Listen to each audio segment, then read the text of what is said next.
Bienvenue. Aujourd'hui, on se plonge dans le passé de François Mitterrand, mais sous un angle un peu différent, celui proposé par une analyse de la chaîne Triptyque. Oui, une analyse qui, disons-le, met l'accent sur ce qu'elle appelle des contradictions, une sorte d'histoire cachée. C'est ça, elle oppose vraiment l'image du président socialiste à ce qu'elle décrit comme un engagement de jeunesse très à droite et même son rôle sous Vichy. Et cette source suggère une dissimulation quasi systématique, en commençant, assez curieusement peut-être, par sa santé. Ah oui, justement, la vidéo attaque fort là-dessus. Le cancer, diagnostiqué apparemment dès 1981, juste après l'élection. Oui, et selon Triptyque, il savait que c'était avancé, mais il a choisi de ne rien dire. Pire, la source parle de bulletins de santé volontairement trompeurs pendant des années. Et le but de commencer par ça, pour la source, c'est clair. Jeter un doute.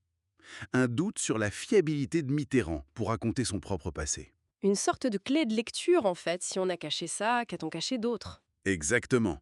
Ça prépare le terrain pour aborder sa jeunesse. Alors, cette jeunesse, justement, la source nous dit, dès 1934, 18 ans, il fréquente les manifs d'extrême droite. Croix de feu, jeunesse patriotique. Et même une sympathie pour l'Action française, ce mouvement monarchiste, nationaliste, assez virulent. Oui, même si apparemment ça entrait en conflit avec sa foi catholique, vu que l'Action française avait été condamnée par le pape Pierre XI. Puis il se serait rallié au colonel de la Roque des Croix de Feu. La source pointe aussi une photo dans le Candide en 1935.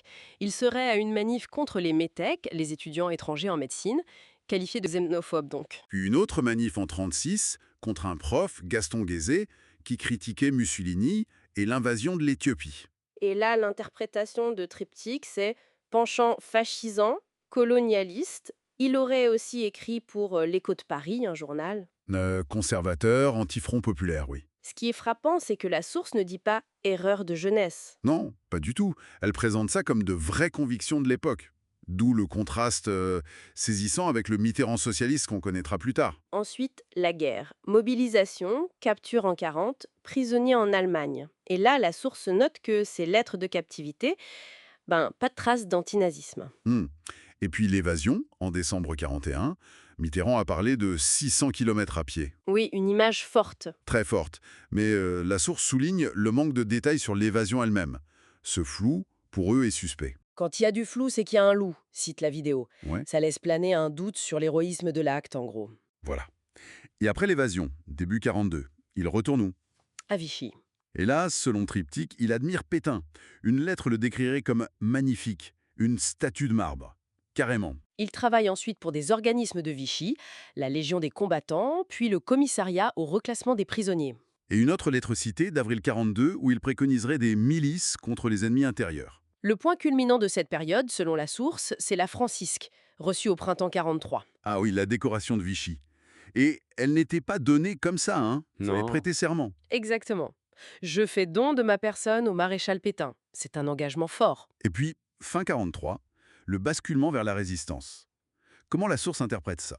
Pas une question de conviction profonde, selon eux. C'est là qu'il devient Morlan dans la clandestinité, qui départ pour Londres, Alger en novembre 43. Et là aussi, détail intéressant souligné par la source, il s'aligne d'abord sur Giraud, le rival de De Gaulle, soutenu par les Américains. La rencontre avec De Gaulle en décembre 43 est décrite comme tendue. Oui, mais ça débouche sur sa prise de contrôle du réseau des prisonniers, le MNPGD. Pour la source, c'est là qu'il rompt vraiment avec Pétain. Et après la guerre, La source dit que certaines relations persistent. oui, et elle insiste lourdement sur René Bousquet, l'organisateur de la rafle du Veldiv, une figure très controversée, c'est le moins qu'on puisse dire. Et la source trouve grotesque la façon dont Mitterrand est resté flou sur la date de leur rencontre, la situant bien après la guerre. Pour Triptyque, c'est une preuve de malhonnêteté, pour masquer une relation nouée sous Vichy. Bon, si on résume la perspective de cette source, triptyque, on a un schéma de dissimulation qui commencerait avec la maladie, puis couvrirait la jeunesse d'extrême droite et l'implication à Vichy. C'est ça. Un contraste total avec l'image publique construite ensuite. Et une interprétation de ces motivations comme étant guidée par l'ambition, l'opportunisme politique avant tout. En se basant uniquement sur ce que cette source avance, ça pose question, forcément. Oui, ça amène à se demander jusqu'à quel point le passé d'une figure politique, surtout s'il est complexe ou a été caché, doit influencer notre regard sur sa carrière, son héritage. C'est une vaste question sur la nature même de l'identité politique et sur la façon dont on écrit et on reçoit l'histoire. Tout à fait. Une réflexion à poursuivre sans doute.